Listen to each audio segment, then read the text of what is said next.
अस्सलाम वालेकुम दोस्तों, मेरा नाम रिजवान है। खुश आमदीद है क्रिप्टो सेंस की सीरीज़ में, जिसमें हम क्रिप्टो की एनालिसिस करते हैं और उसकी प्राइस प्रिडिक्शन करते हैं उन मेथड से जो आम तौर पे इस्तेमाल नहीं किए जाते।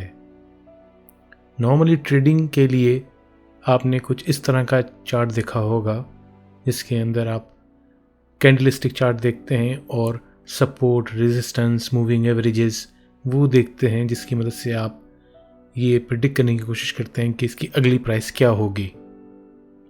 जो मेथड मैं इस्तेमाल करने लगा हूँ वो आम तौर पे इस तरह के ट्रेडिंग में इस्तेमाल नहीं होते।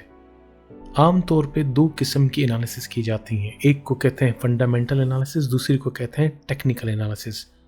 फंडामेंटल एनालिसिस में आप कोई भी न्यूज़ आती है, किसी भी क्रिप्टो करेंसी हो गई, स्टॉक हो गया, कोई भी फाइनेंशियल एसेट हो गया, उससे रिलेटेड कोई न्यूज़ आती है तो उसका इम्पैक्ट उसकी प्राइस पे क्या होगा वो एनालाइज किया जाता है और उसकी मदद से उसकी फ्यूचर प्राइस प्रेडिक्ट की जाती है किसी भी न्यूज़ की बेसिस के ऊपर।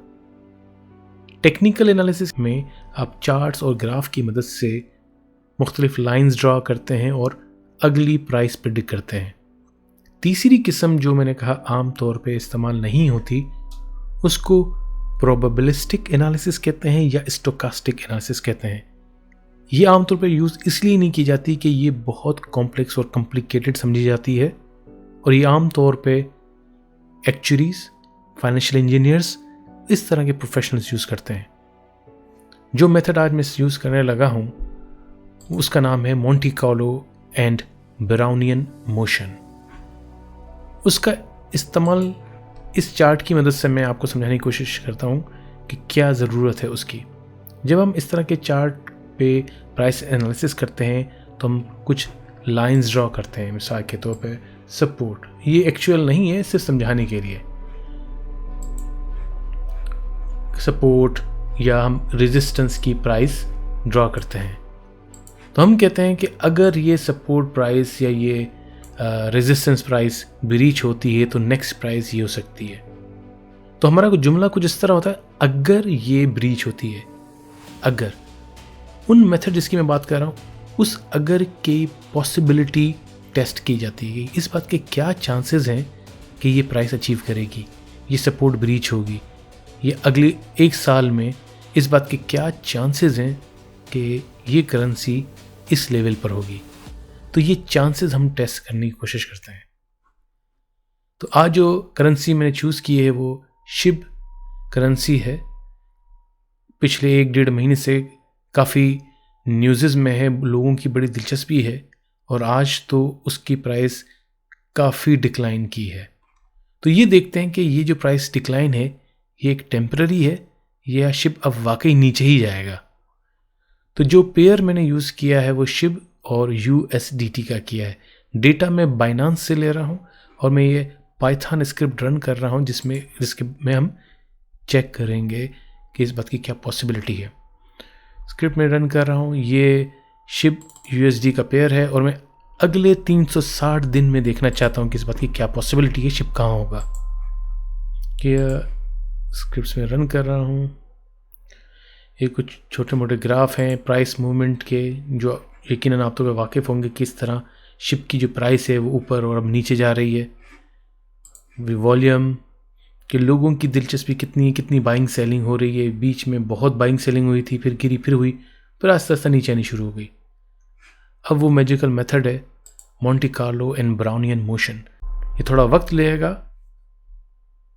एक चीज़ मैं यहाँ बताना ज़रूरी समझता हूँ, जितने भी प्रोजेक्शन के प्रिडिक्शन के मेथड होते हैं ये एक एजुकेटेड गैस होता है फ्यूचर का। ये किसी तरह भी गारंटी नहीं है कि ऐसा ही होगा। जो भी प्राइसेस ये प्रेडिक्ट करेगा, जो भी पॉसिबिलिटीज़ प्रेडिक्ट करेगा, वो एक एजुकेटेड गैस है, उसको आप एक इन्वेस्टमेंट एडवाइस नहीं समझिएगा। ये हमारे पास एक ग्राफ बन के आ गया। ये तकरीबन 20,000 लाइंस हैं इस ग्राफ के अंदर, जिसका मतलब है कि मैंने 20,000 पॉसिबिलिटीज़ को चेक किया है कि अगले एक साल में, ये नीचे आपको नज़र आ रहे होंगे दिन, डेज, ये है वो मेन एरिया। तो मोंटी कार्लो और ब्राउन मोशन ये कह रहे हैं कि इस बात के तकरीबन 65% चांसेस हैं कि 1 साल के बाद शिप की प्राइस आपको यहाँ नज़र आएगी 00000018, यानी 5 0 के बाद 18। इस बात के 65% चांसेस हैं। दूसरा मैंने चेक किया, अच्छा चले ठीक है, इसके बाद 40% चांसेस इस बात के हैं कि आपको जो प्राइस नज़र आएगी वो 00000074, और फिर और ऊपर जाएगी तो उसके 18% चांसेस हैं।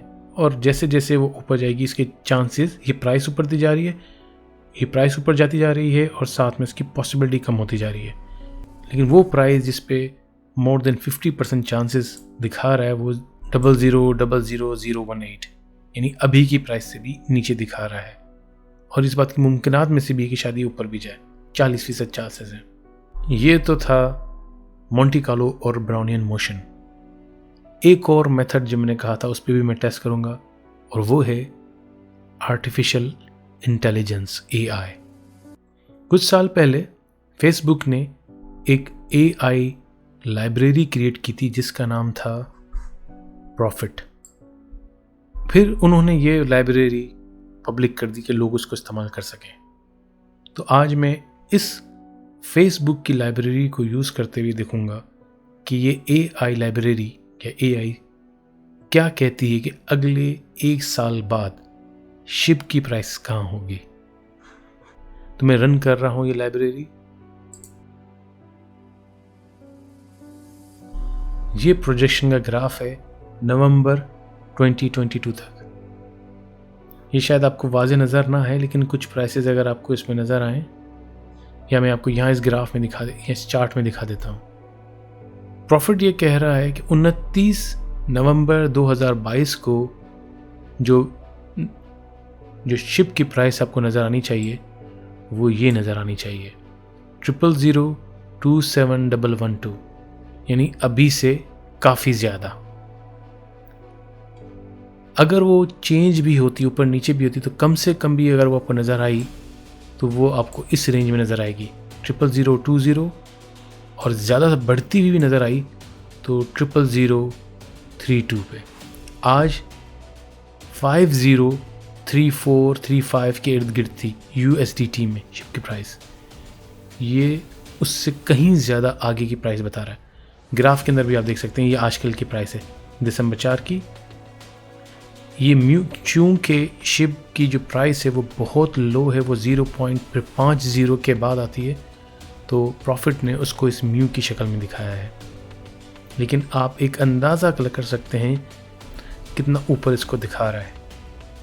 ये कितना सच है कितना गलत है इसकी गारंटी नहीं है। एक दफ़ा फिर एक रिमाइंडर ज़रूरी है, ये सब एजुकेटेड गैस है, लेकिन AI शिप की प्राइसेस को अगले 1 साल में ऊपर जाता हुआ देख रही है बावजूद इतने नीचे आने के। अब तक के लिए इजाज़त, अल्लाह हाफ़िज़।